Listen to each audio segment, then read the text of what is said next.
Hey, hey, hey. What is happening, party people? Let's see. While I am waiting for you to join me, see if I can share this out. This should be fun. Hope you are having a fabulous Monday. And I cannot wait to get into this topic. So, this should be like so cool for you because you should be able to kind of see some things.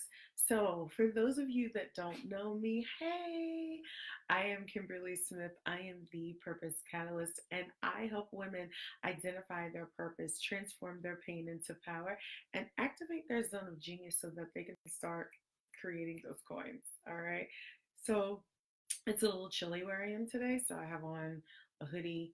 It's really been hot weather, but I did a little something just because I think it would be cool to come on with a cap turned backwards, probably. So, nevertheless, this is what this looks like. And as we are getting started, I'm so hyped about tonight.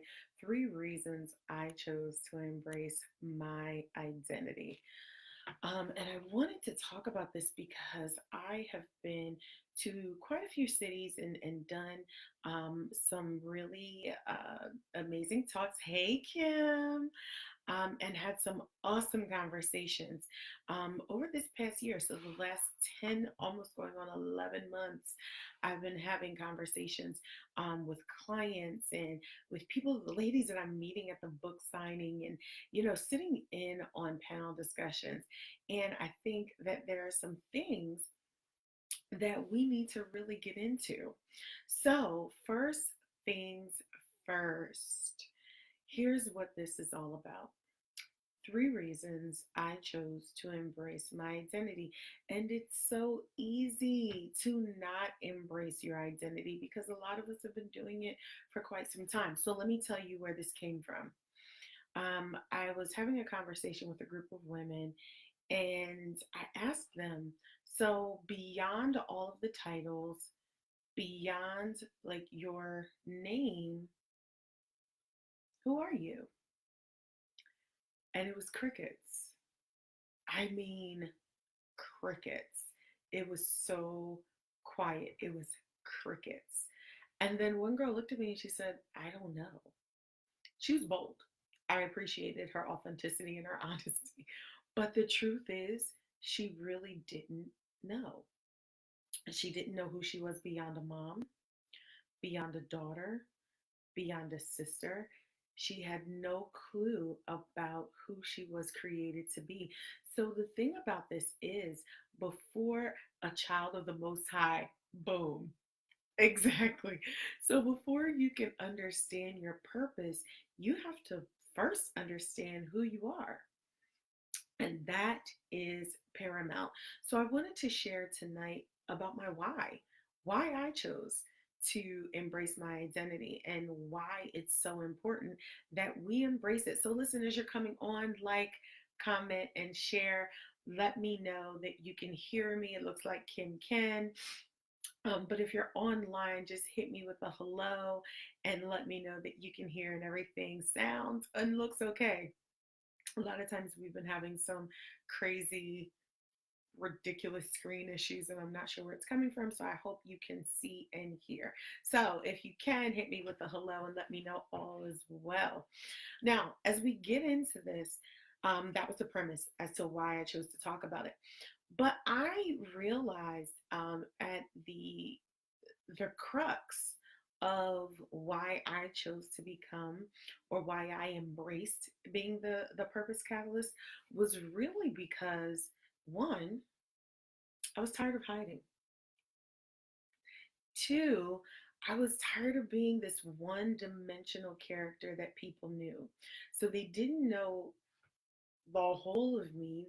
And people are multidimensional, but I was giving one dimensional character. I was just giving you, listen, this is all I have. People thought that's what it was.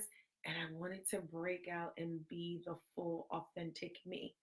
Third thing, This is going to sound weird for me because I've always been mouthy and crazy, but I was tired of fitting into other people's box for me and what they thought I should do and how they thought I should act and what they thought I should say.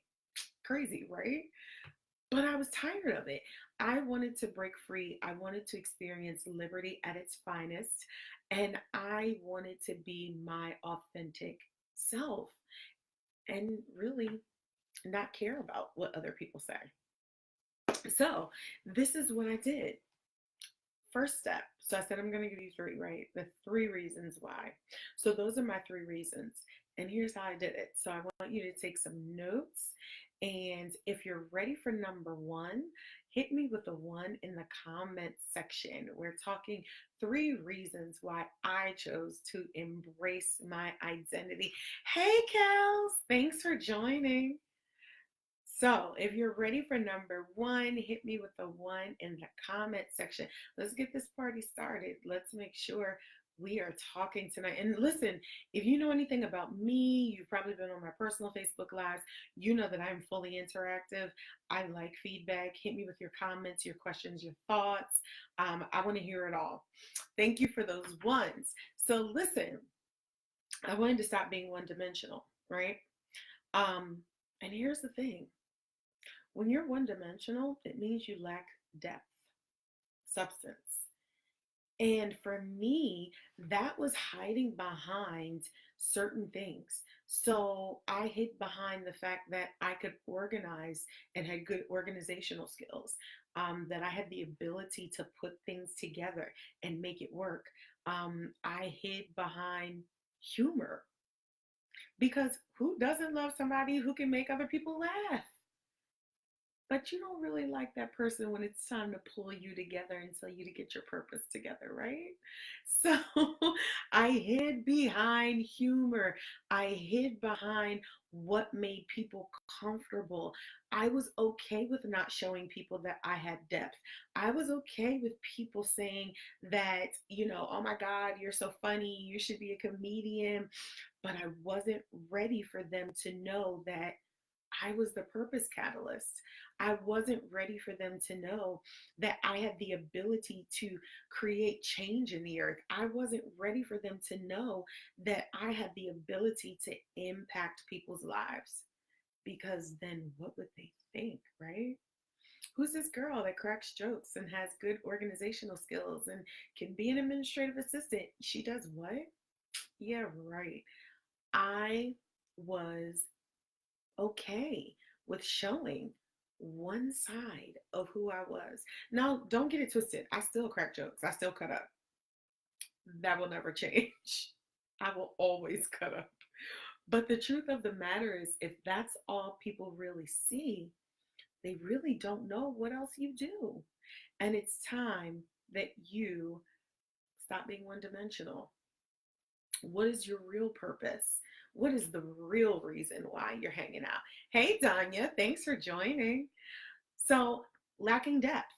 That's what people think. When you're one dimensional, you're only showing that one side, you're lacking depth. And sometimes, maybe, just maybe, it's because you don't know the expanse of who you are. You don't know the depth of who you are. You don't know what you carry. You don't know how you impact others. You don't know that that one smile might have been the one time someone may have felt good about themselves. You don't know. So you're okay with just organizing things because, hey, it took it off Mary Jane's, to-do list. But is that all you're really called to do? Is that all you really want to do with your life? And the question really is, at the end of the day, is who does God say you are? Surely you're not just this one dimensional character that, may, hey Sam, that may just be able to organize an event well. Surely you're not just this one dimensional character that has a witty comeback every time someone has something to say. Surely that's not the expanse of who you are. Surely. So, one, break out of being one dimensional. That was the first thing I had to do. I had to become serious and have balance with the humor. I had to start showing that I was educated. I had to start showing that I had wisdom. I mean, sheesh, I prayed for it. I might as well use it, right? I had to start showing people that I was comfortable being me. And that meant all of me, not just the one dimension they were comfortable with, and that I was comfortable with sharing. All right, number two. So we're talking three reasons why I chose to embrace my identity. If you're ready for number two, I need to see those twos in the comments. I need to see how you're feeling about this. Are you ready to break out of this one dimensional box? Are you ready to get started in pursuing purpose? Or are you okay with just, you know, one side of you, one aspect of who you are? If you're ready for number two, hit me with the twos in the comments. I am ready to see what you are going to say. Yes, yes. All right, so number two, I had to stop hiding. It's a lot, right? And not even hiding as a, oh, she's in the house all the time, because I did do that as a kid. But I had to stop hiding. One and two really go hand in hand. I had to stop hiding who I was. I had to stop hiding my wins just to make people feel comfortable so that they could only see the weaknesses or the losses. I had to stop hiding the fact that I was a problem solver. I had to stop hiding. So let me tell you a quick little story, because like in the book that I read, the Launch Devotional, one of the things that, or one of the people that I write about is David. And we're not going to talk about that specific story that's in the Launch Devotional, but I am going to use David tonight from the Bible. And it's interesting because as many, and you chose to show the lesser part of you, because oh my god, if they knew that you were getting contracts, if they knew that you were getting clients, if they knew that you were getting money on a regular basis, if they knew that you were a true influencer that caused people to really win, if they knew that your business was really booming, they would try to come for you. Instead of being an ally, they would become a foe. Instead of being a friend, they would become number one enemy. Instead of supporting you, they would disown you and talk about you. So instead of being nice to you, they would talk behind you. You didn't want that. You was like, no drama. You went home, Mary J. Blige, no more drama. And the next thing you know, you're in a cave and you're hiding because the one relationship or the two relationships that really probably weren't for you anyway, and you just couldn't see it because you were so close, were on the rocks. So you chose to hide. And trust me, I know about this cave life coming out. But you hide for a length of time, and some people hide for indefinite amounts of time, sometimes for the rest of their lives, because of one person. The one person who didn't get them a contract, the one person who wouldn't share their live, the one person who wouldn't share a status, the one person who wouldn't even support by passing a referral, the one person who didn't even say, hey, how's your business going? The one person who didn't have a strategy, the one person who told somebody, oh my God, she thinks she's smart now, the one person who said, oh, she thinks she's better than us. Hey, Porsche, just the one person. So you decided to hide in the cave because you have all these wins behind you. I mean, you're winning. Like, you're fighting armies that are totally bigger than you. You have decided to overcome poverty. You're overcoming mammon. Like, you're out here and you're in the hospitals and people are getting healed because you're activating your gifts.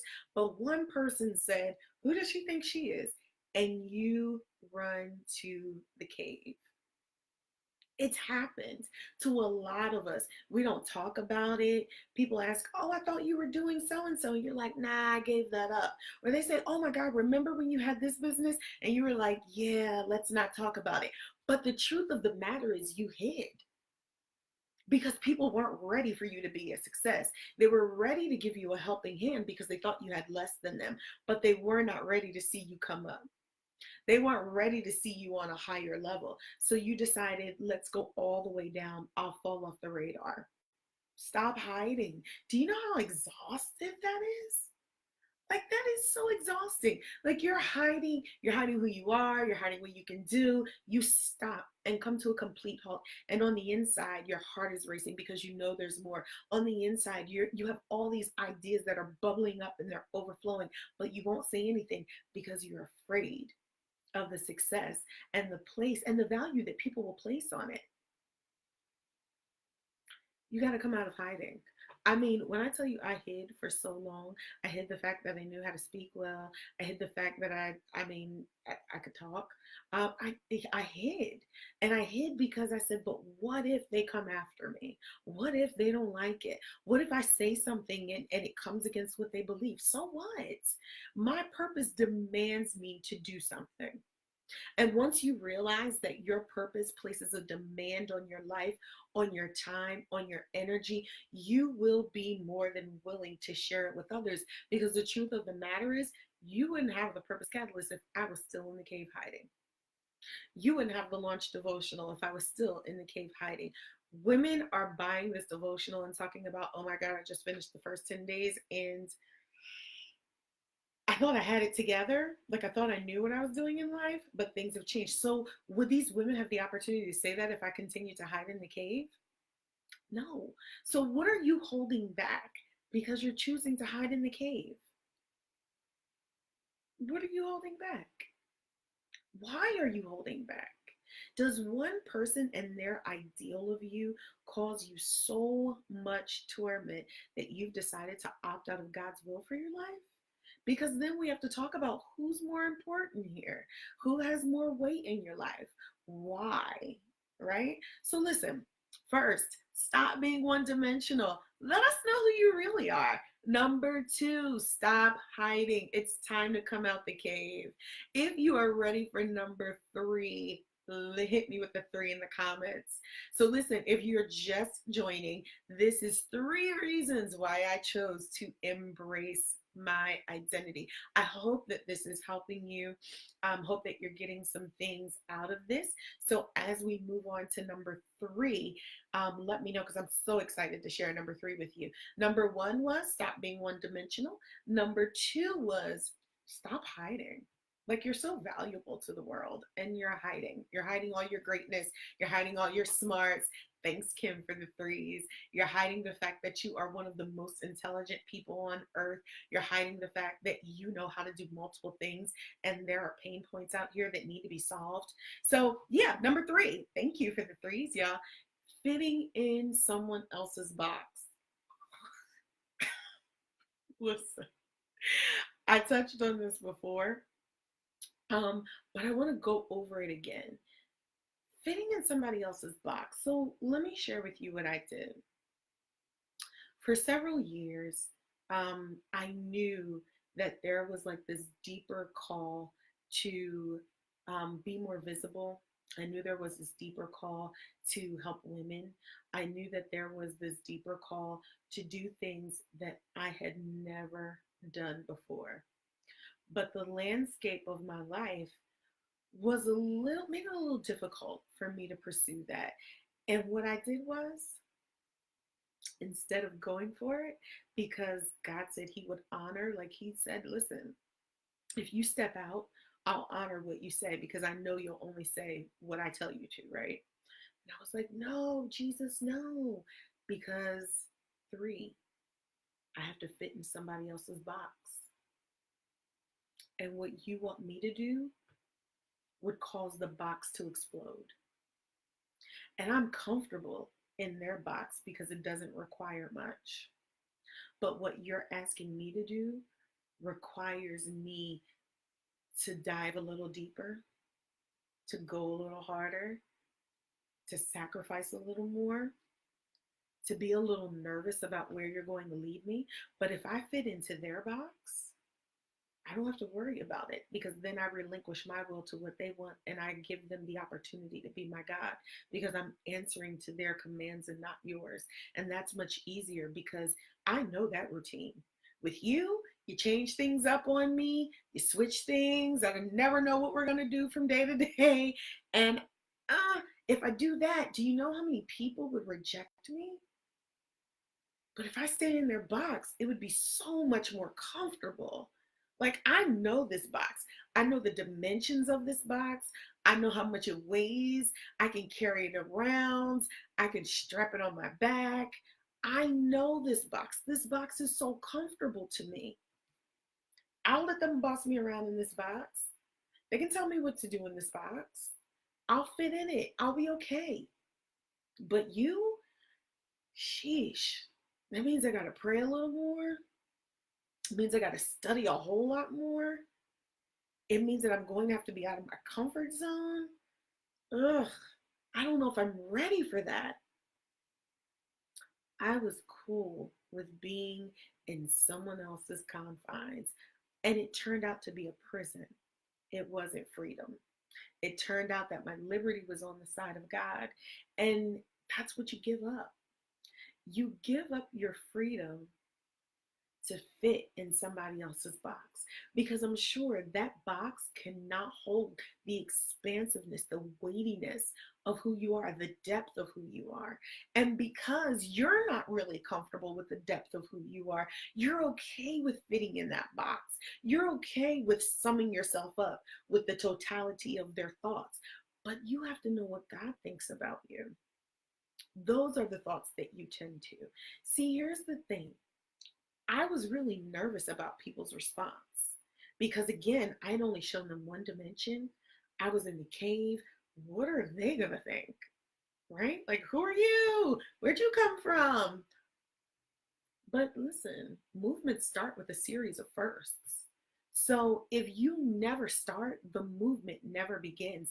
And then guess what? Somebody else gets your torch, somebody else gets the revelation, and you're still sitting in the cave with the idea saying, oh man, I remember when that idea came to me.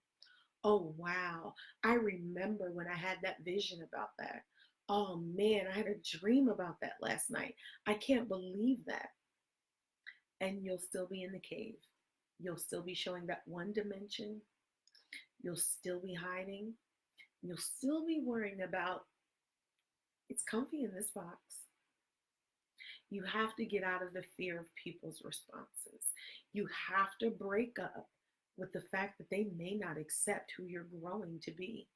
And as you pursue purpose, there's a shifting that happens, there is transition that happens. It does not end. It is not a purpose, not a journey to purpose.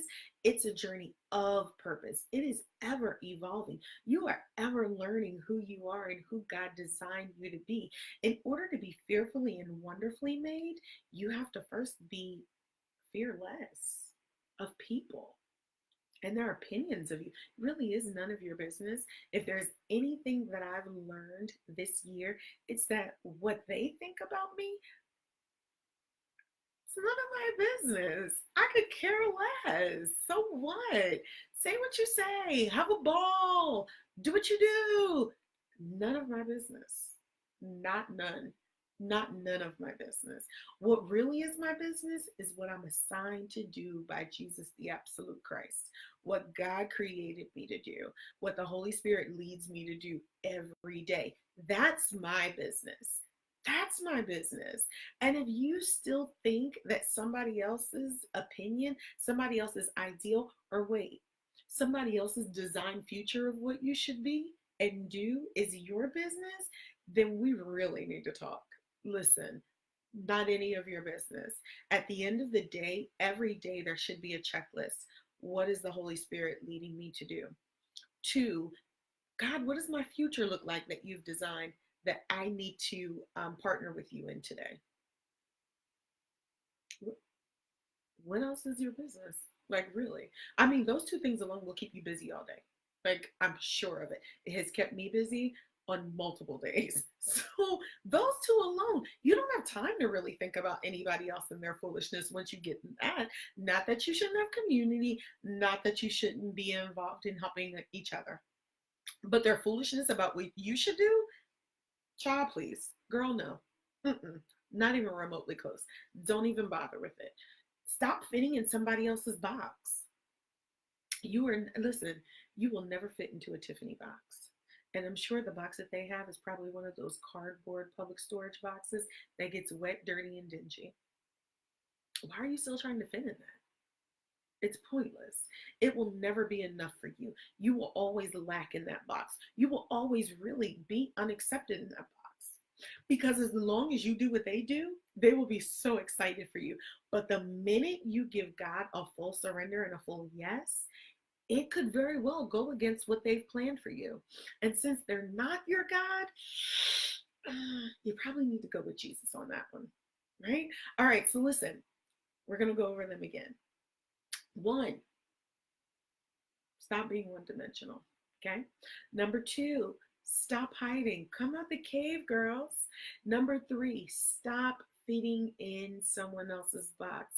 This is the reason why I chose to embrace my identity.